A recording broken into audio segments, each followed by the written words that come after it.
स्वाधीनताक अमृत महोत्सव।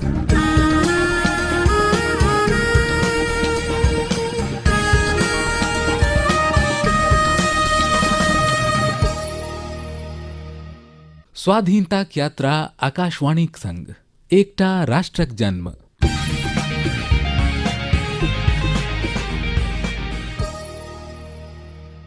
भारतक गौरवशाली स्वतंत्रता संग्राम आधुनिक विश्वक महानतम संघर्ष में सँ एक अछि। आकाशवाणी प्रतिदिन अहाँ लेल आनि रहल अछि एहि संग्रामक एकटा झलक। आज बापुनी पुण्य भूमि पर आजू करी में हम मोन पारि रहल छी 1905 में औजके दिन जामनगर लग जन्म लेनिहार महान भारतीय स्वतंत्रता सेनानी उच्छंग राय नवल शंकर ढेबर के। ढेबर एक हुनका गुजरात आ ताहि कालक सौराष्ट्रक मुख्यमंत्री रहला। महात्मा गांधीक प्रभाव में ढेबर 1936 में अपन गृह नगर राजकोट में भारतीय स्वतंत्रता आंदोलन में शामिल होयबा लेल उकालतक व्यवसाय छोड़ि देलन। ढेबर 1938 आ 1942 बीच राजकोट रियासत में सत्याग्रहक नेतृत्व कयलनि आ व्यक्तिगत सत्याग्रह तथा कन्फेडरेशन मूवमेंट में सक्रिय रूप से हिस्सेदारी कयलनि। भारतीय स्वतंत्रता आंदोलन में सक्रिय भागीदारी चलते हुनका 3 बेर जहल जाय पड़ल।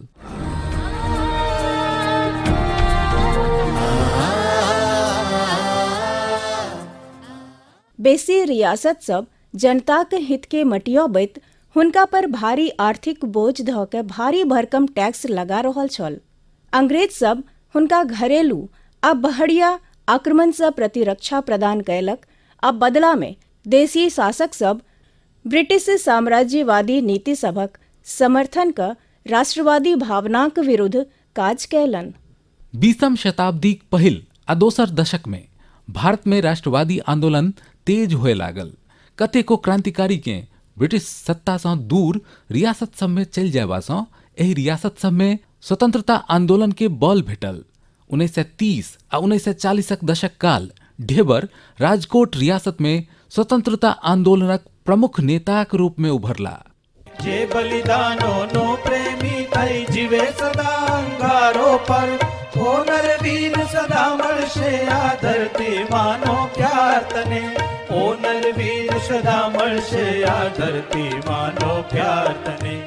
30 दशकक उत्तरार्ध में ओ रियासत सब में काठियावाड़क लोकक आंदोलनक नेतृत्व कयलनि। संयुक्त सौराष्ट्रक निर्माण में ढेबरक महत्वपूर्ण योगदान रहल। अक्टूबर 1947 में जखन जूनागढ़क नवाब जूनागढ़ के पाकिस्तान में शामिल करेबाक प्रयास कयलक त ढेबर आंदोलनक नेतृत्व कयलनि आ रियासती सरकारक आर्थिक बहिष्कारक घोषणा कयलनि, जाहि सँ जूनागढ़क नवाब के भूमिगत होयबा लेल विवश होय पड़ल। ढेबरक शुरू कयल गेल बहिष्कार आंदोलन से दोसर रियासत सभक सेनानी सबके सेहो प्रेरणा भेटल आ एकर व्यापक प्रभाव पड़ल। एकर बादे जूनागढ़क भारतीय संघ में शामिल होयबाक बाट खुजल आ एहि तरहे ढेबरक नेतृत्व में जूनागढ़ रियासत के निरंकुश नवाबक चंगुल से मुक्ति भेटल। 15 फरवरी 1948 के जखन 202 रियासत आ प्रशासनिक क्षेत्र के मिलाकर भारतीय संघक सौराष्ट्र बनल तो ओहि में ढेबरक महत्वपूर्ण भूमिका छल, जेकरा देखैत ओहि दिन ढेबर के सौराष्ट्रक पहिल मुख्यमंत्री नियुक्त कयल गेल छल। जानल मानल गांधीवादी अनामिक शाह आकाशवाणी से विशेष बातचीत में ढेबरक नेतृत्व द अपन विचार साझी कयलनि। ढेबर भाई ने कानूनी व्यवस्था के अंतर्गत शांत क्रांति करके लैंड रिफॉर्म किए और जो खेती करते हैं उनको ये जमीन मिले ऐसा प्रावधान किया। तो उन्होंने जिनके पास खेती की जमीन है उनके लिए लैंड मॉर्गेज बैंक बनवाया और ये सौराष्ट्र लैंड मॉर्गेज बैंक आज भी चल रही है। और बैंक ने जो कृषि लोगों को कर्ज लेना था उनको बैंक से मिलता था, जमीन के सामने ऊंचे ब्याज पे बोरो करने की जरूरत नहीं पड़ती थी। ढेबरक जन सेवा सब के देखैत 1973 में हुनका देशक दोसर सर्वोच्च नागरिक सम्मान पद्म विभूषण से अलंकृत कयल गेल। हमें महान स्वतंत्रता सेनानीक देशक प्रति प्रेम आ बलिदानक अमर भावना के नमन करे छी।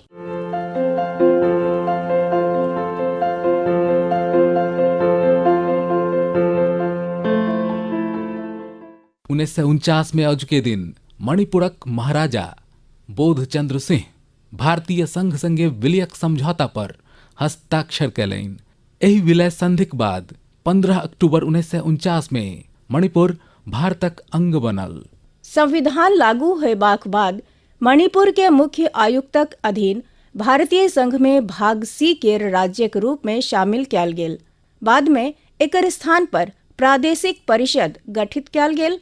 एकर बाद 1962 में केंद्र शासित प्रदेश अधिनियमक अंतर्गत एहि ठाम विधानसभा गठित कयल गेल। 21 जनवरी 1972 के मणिपुर के पूर्ण राज्यक दर्जा भेटल।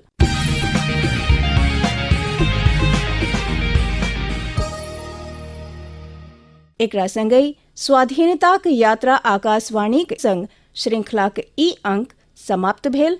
भेटे छी काल्हि अगिला कड़ी में।